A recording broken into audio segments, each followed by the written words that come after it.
Hello friends, welcome to Vindhagi Foods. நம்ம சேனலை புதுசாக பார்க்குறவங்க சப்ஸ்கிரைப் பண்ணிக்கோங்க. இன்றைக்கி நம்ம பார்க்க போகிறது ரொம்பவே சாஃப்டான நிலக்கடலை பருப்பை வச்சு செய்யக்கூடிய அல்வா தாங்க. வாயில் வச்சோன்னே அப்படியே மெல்ட் ஆகிற அளவுக்கு இந்த அல்வா வந்து சாஃப்டாக இருக்குங்க. குழந்தைங்களுக்கும் ரொம்பவே பிடிக்கும். நீங்கள் இந்த ரெசிபியை ட்ரை பண்ணி பார்த்துட்டு உங்களோட கமெண்ட்ஸை மறக்காமல் சொல்லுங்கள். வாங்க இது எப்படி செய்யலான்றதை பார்க்கலாம். இந்த ரெசிபிக்கு 2 டேபிள் ஸ்பூன் அளவுக்கு நிலக்கடலை பருப்பு வந்து எடுத்துக்கலாங்க. இது கடாயில் சேர்த்து ஒரு 1 நிமிஷம் போல் வறுத்து எடுத்துக்கலாம்.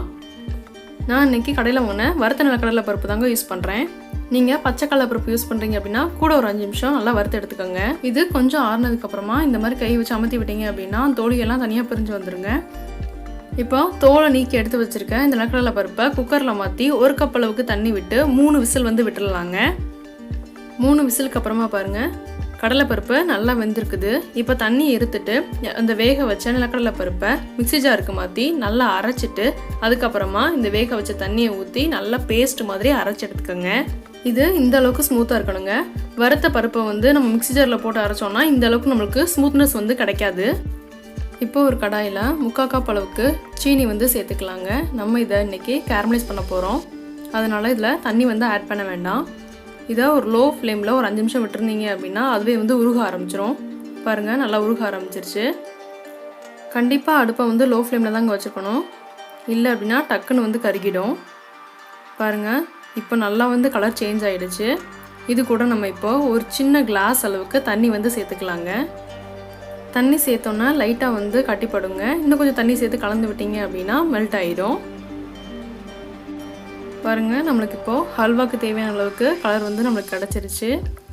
நீங்கள் எந்த கப்பில் நிலக்கடலை பருப்பு அளந்தீங்களோ அதே கப்பில் எல்லா இன்க்ரீடியன்ஸையும் அளந்துக்குங்க. இப்போ இதில் அரைச்சி எடுத்து வச்சுருக்கேன் கடலைப்பருப்பு பேஸ்ட்டை சேர்த்துக்கலாம். மிக்சியில் கொஞ்சமாக தண்ணி விட்டு அலம்பி அந்த இதையும் சேர்த்துக்கலாங்க. கொஞ்சமாக தண்ணி சேர்த்துக்கிட்டிங்க அப்படின்னா டக்குன்னு வந்து அல்வா வந்து ரெடி ஆகிடுங்க. இது ஒரு 2 நிமிஷம் நல்லா கொதிக்கட்டும். இப்போ ஒரு பவுலில் 3 ஸ்பூன் அளவுக்கு அரிசி மாவு எடுத்துக்கலாங்க. இது கூட கொஞ்சமாக தண்ணி விட்டு இந்த மாதிரி கலந்து எடுத்துக்கோங்க. அரிசி மாவை டைரெக்டாக அந்த இது கூட ஆட் பண்ணிங்க அப்படின்னா கட்டி கட்டியாக நிற்கும். இந்த மாதிரி கரைச்சி ஆட் பண்ணிங்க அப்படின்னா ஈஸியாக வந்து மிக்ஸ் ஆகிடுங்க. அரிசி மாவு சேர்த்ததுக்கப்புறமா டக்குன்னு வந்து திக்காக ஆரம்பிச்சிடும். அதனால் கரண்டி வச்சு கலந்துகிட்டே இருங்க.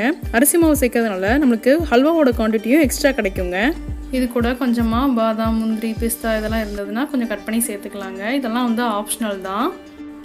முந்திரி பாதாம் இதெல்லாம் வறுத்து சேர்க்கணும்னு அவசியம் கிடையாதுங்க.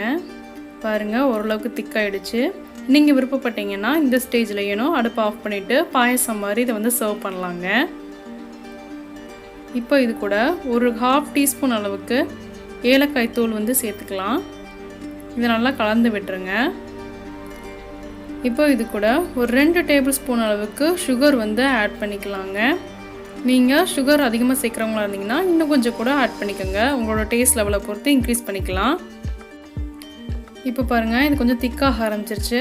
இந்த ஸ்டேஜில் நம்ம வந்து ஒரு 2 ஸ்பூன் அளவுக்கு நெய் வந்து ஆட் பண்ணிக்கலாங்க. ஒன்ஸ் நீங்கள் ஆட் பண்ணிட்டீங்க அப்படின்னா நல்லா வந்து மிக்ஸ் பண்ணிவிட்டு அதுக்கப்புறமா இன்னொரு தடவை ஆட் பண்ணிக்கலாங்க. மொத்தமாக அந்த ரெசிபிக்கு 1லேருந்து 1.5 டேபிள் ஸ்பூன் அளவுக்கு தாங்க நெய் தேவைப்படும். இந்த மாதிரி நான்ஸ்டிக் பேன் எடுத்துக்கிட்டிங்க அப்படின்னா உங்களுக்கு நெய்யோட அளவு கம்மியாக தாங்க தேவைப்படும். அதுவும் இல்லாமல் கடாயிலையும் நல்லா ஒட்டாமல் வரும். பாருங்கள் கடாயில் கொஞ்சம் கூட ஒட்டவே இல்லை. நம்ம ஊற்றின நெய் வந்து இப்போ தான் லைட்டாக வெளியே வர ஆரம்பிச்சிருக்கு. இந்த ஸ்டேஜில் நம்ம அடுப்பை ஆஃப் பண்ணிடலாங்க. இந்த ஸ்டேஜில் நீங்கள் அடுப்பை ஆஃப் பண்ணிட்டீங்க அப்படின்னா உங்களுக்கு அல்வா வந்து ரொம்பவே சாஃப்டாக கிடைக்குங்க. நெய் ஃபுல்லாக வெளியே வந்துருச்சு அப்படின்னா அந்தளவுக்கு உங்களுக்கு சாஃப்ட்னஸ் வந்து இருக்காதுங்க. நான் இப்போ இதை வேற ஒரு பிளேட்டுக்கு ட்ரான்ஸ்ஃபர் பண்ணிக்கிறேன். இந்த ஹல்வா சூடாக சாப்பிட்றதுக்கும் ரொம்பவே நல்லா இருக்குங்க. அவ்வளோதான் நம்மளோட ஹெல்த்தியான நிலக்கடலை பருப்பு ஹல்வா சூப்பராக ரெடி ஆகிடுச்சு. இந்த வீடியோ உங்களுக்கு பிடிச்சிருந்ததுனா லைக் பண்ணுங்கள், ஷேர் பண்ணுங்கள், மறக்காம நம்ம சேனலை சப்ஸ்கிரைப் பண்ணுங்கள். தேங்க்யூ.